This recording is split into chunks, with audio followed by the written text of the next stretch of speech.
할렐루야. 사랑하는 이글스피드 가족 여러분, 오늘도 좋으신 주님의 은혜와 평강이 함께 하기를 빕니다.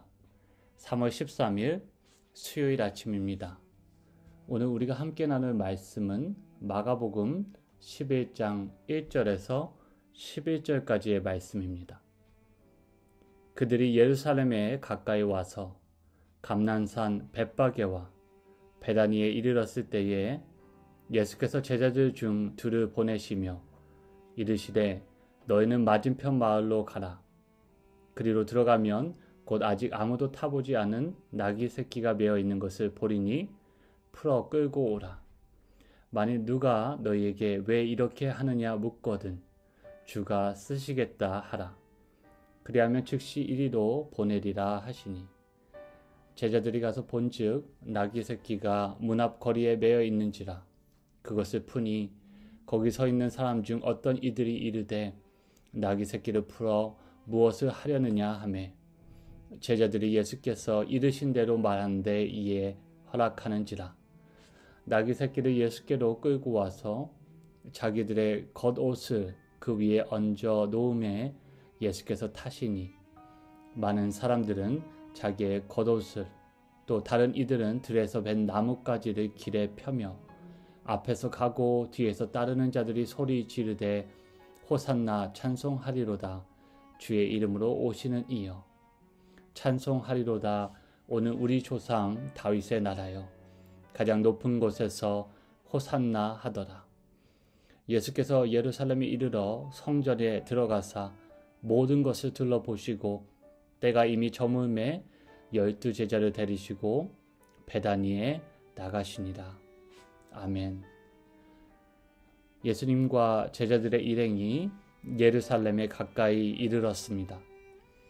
예루살렘 입성에 앞서 예수님은 예수님의 두 제자를 맞은편 마을로 보내 나귀 새끼 한 마리를 끌고 오게 하십니다.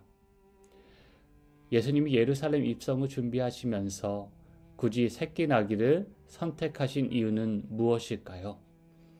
그 단서는 구약 성경의 기록에 나와 있습니다. 먼저 열왕기상 1장 33절에서 44절에 보시면 다윗은 이제 곧 자신을 이어 이스라엘의 왕위에 오를 솔로몬을 노새에 태워 기온에 내려보내 그곳에서 제사장과 선지자를 통해 기름 부음을 받게 하고 또 이를 통하여서 새로운 왕으로 지명합니다. 또 다른 구약 성경인 스가랴 9장 9절을 보시면 공의와 구원을 베푸는 시온의 왕이 작은 나귀를 타고 올 것이라고 예언하고 있습니다. 이처럼 구약의 관점에서 나귀는 종종 이렇게 왕실의 동물로 묘사되고 있고 왕이신 메시아의 오심과 연관성을 지닌 짐승입니다. 예수님이 나귀를 취하여 그것에 오르사 예루살렘으로 입성하시는 모습을 통해 예수님은 하나님이 약속하시고 또 그 하나님을 대변하는 메시아 왕이라는 점을 나귀를 타고 오시는 예수님의 모습을 통해 밝히고자 하는 것입니다. 예수님이 나귀를 타고 예루살렘으로 입성하시는 모습은 하나님이 약속하시고 또 하나님을 대변하는 메시아적 왕이 어떠한 모습인지 우리에게 알려줍니다. 예수님은 하나님의 뜻을 이루고자 예루살렘으로 들어오시는데 이는 곧 임박할 자신의 순환과 죽음을 준비하기 위함이었습니다. 예수님은 자신의 백성을 위해 기꺼이 고난과 죽음까지도 감내하는 겸손의 왕이십니다. 예수님이 예루살렘에 입성하실 때 비슷한 시기에 또 다른 짐승을 타고 예루살렘을 누비던 무리가 있었습니다. 바로 유대인의 대표적인 절기인 유월절이 가까이 오자 혹시 모를 유대인들의 소동과 반란을 미연에 방지하고자 말을 타고 들어온 로마 군인들이었습니다. 유월절은 이스라엘 백성들이 바로의 압제에서 해방된 것을 기리는 절기이기에 유월절이 될 때면 이스라엘은 로마의 지배와 억압으로부터의 해방을 향한 마음의 그 열기가 고취되었습니다. 이러한 이스라엘의 분위기를 가라앉히고 해방과 독립을 향한 그들의 정신을 위협하고 또 그들을 도전하기 위해서 로마 군병들은 말을 타고 위협적으로 예루살렘을 거닐렀습니다. 이러한 면에서 말은 위협, 힘, 혹은 전쟁, 폭력 등을 상징하는 짐승이라고 볼 수 있습니다. 하지만 예수님은 왕이시지만 로마 군인과 달리 말을 타지 않고 나귀를 타고 예루살렘에 입성하시며 자신이 어떠한 왕이신지 보여주고 계신 것입니다. 예수님은 예루살렘에 입성하실 때 나귀를 타고 오심을 통하여서 자신이 평화의 왕이심을 드러내시고 계신 것입니다. 그리고 그가 가져오는 하나님의 나라가 폭력과 힘이 다스리는 나라가 아닌 평화의 나라임을 알려주고 있습니다. 나귀를 타고 오시는 예수님은 평강의 왕이십니다. 예수님이 가져오신 복된 소식은 평화의 복음이었습니다. 예수님은 평화의 상징인 나귀를 타고 예루살렘에 입성하셔서 강압과 폭력이 아닌 겸손과 희생, 그리고 섬김과 사랑의 능력에 온전히 의거하여 하나님의 뜻을 이루셨습니다. 올해 9월에 세계적인 복음주의 선교 운동인 로잔 운동대회가 교회여 함께 그리스도를 선포하고 나타내자라는 주제로 한국에서 열리게 됩니다. 이 로잔 운동은 세계 각국에서 복음주의를 대표하는 교회의 지도자들이 각 대회가 열릴 때마다 함께 모여서 세계 복음화를 위한 시대적 요구에 응답하는 그런 신학적인 입장문을 작성하고 또 발표하게 됩니다. 2004년 남아프리카 공화국 케이프타운에서 열린 로잔 대회에서 주요한 주제 중 하나가 분열되고 깨어진 세상에서 그리스도의 평화를 이루기였습니다. 논지는 예수님이 이루신 하나님과 우리 사이에 이루신 그 화해는 이웃 간의 또 나라 간의 화해와 분리되지 않으며 주님이 이루신 평화의 담지자가 되는 것이 전쟁과 폭력으로 분열되고 깨진 세상 속을 살아가는 그리스도인들에게 요청되는 선교라고 촉구하고 있습니다. 다시 말하자면 그리스도가 보여주신 평화의 삶의 양식을 채택하고 그것을 우리 가운데 재현하는 것이 오늘날 우리에게 요구되는 선교적 삶의 모습이라는 것입니다.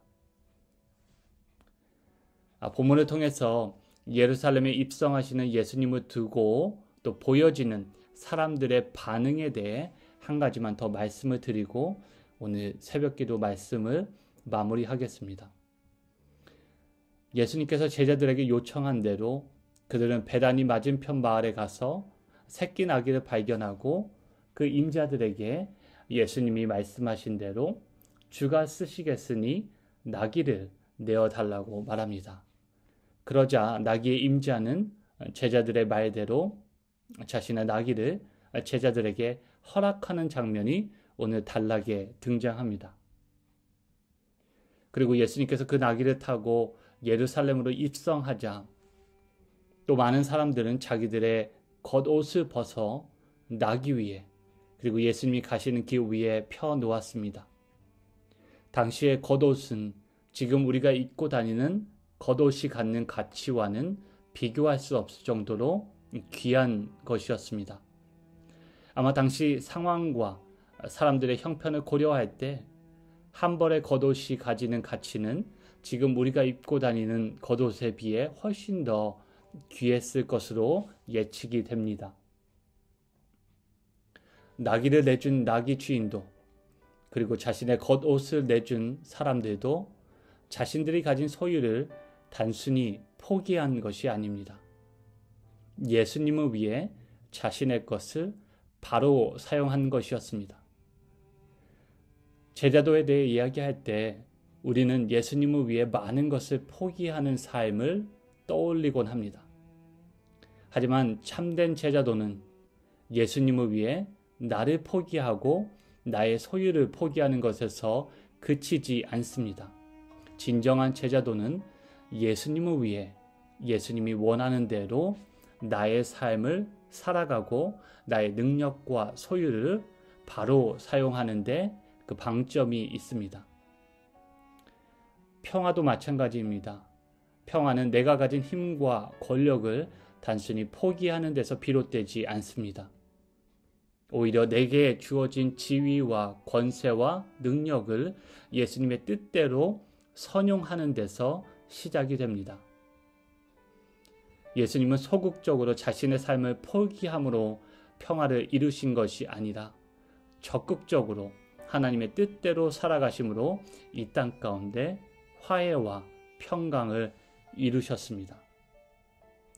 오늘도 하나님이 주신 시간, 능력, 권세와 소유를 예수 그리스도의 평화의 복음을 우리의 삶의 터전 가운데 확장해 나가는데 사용하시기를 바라며 하루속히 우크라이나와 러시아 전쟁, 이스라엘과 하마스 전쟁, 그리고 IT에서 일어나는 폭력과 학살이 하루속히 중단되기를 계속해서 함께 기도하기를 바랍니다.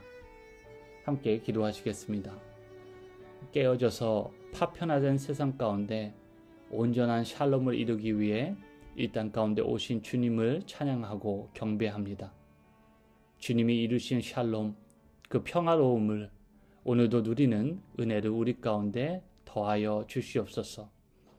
우리의 시간과 소유와 능력이 하나님 나라를 대항하는 폭력과 강압의 원천이 되지 않게 하시고 오직 주님이 이루신 평화로움을 확장해 나가는데 기꺼이 사용하게 하시옵소서. 주님이 가르치신 기도처럼 주님의 통치가 이 땅 가운데 온전하게 이루어지기를, 나아가 통치자 되시는 주님을 온전히 믿고 따라가는 우리가 되기를 간절히 기도하며 좋으신 우리 주님 예수 그리스도의 이름으로 기도하옵나이다. 아멘. 함께 나눈 말씀을 기억하시고 계속해서 기도하시면 좋겠습니다. 오늘도 주님의 평화로움이 사랑하는 이글스필드 가족들의 삶에 가득 깃들기를 바랍니다.